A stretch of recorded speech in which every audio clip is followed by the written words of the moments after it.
But do you think that that invasion can be successful without U.S. boots on the ground? You've been there. You've been in Iraq in combat situations. Are American troops needed to, at a minimum, help guide airstrikes for that invasion?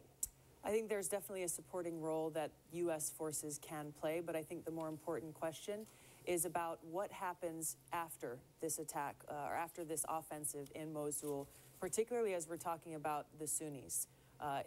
Will there be an agreement in place, as I believe there should be, before this offensive takes place, about who takes charge of the city, who is in charge of the security for the city? Because as you know, the Shia militia continue to attack and kill different Sunni tribes, and you still have this very deep sectarian civil war that's happening, which is actually creating the oxygen for ISIS to have grown as strong as they have in Iraq. The Sunnis have no other choice in many cases than to align themselves with ISIS to escape these Shia militia and the Iraqi central government.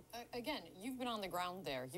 You are a member of the military. What do you think of the simple fact that the administration, military officials laid out the details, also giving a timeline saying April, May, in the spring that this operation is going to take place? On Friday, John McCain and Lindsey Graham wrote a scathing letter, maybe not surprising coming from them, but noteworthy nonetheless because they're such supporters of the military, saying, never in our memory can we recall an instance in which our military has knowingly briefed our own war plans to our enemies.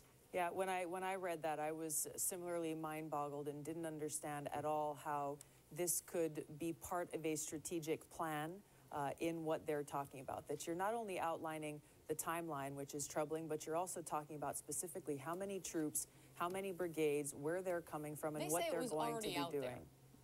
It's no excuse. Let me ask you this. You said you're mind-boggled, didn't understand it all. You've got a lot of criticism for this White House, this president, on how it's handling the situation against ISIS right now. You don't understand why they don't call them Islamic militants, Islamic terrorists. You're opposed to the president there. The authorization for the use of force, not quite sure you like where that's headed right now. And now this. Has the White House reached out to you? Have you expressed your concerns directly to them? Has there been a dialogue? They've reached out in different ways. We've had different conversations, both behind closed doors as well as in open Armed Services Committee hearings, Foreign Affairs Committee hearings.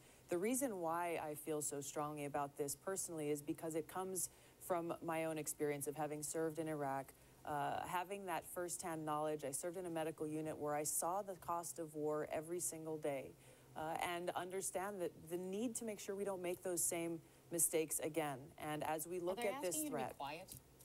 No. That's no, good, I mean, this is an issue that transcends partisan politics.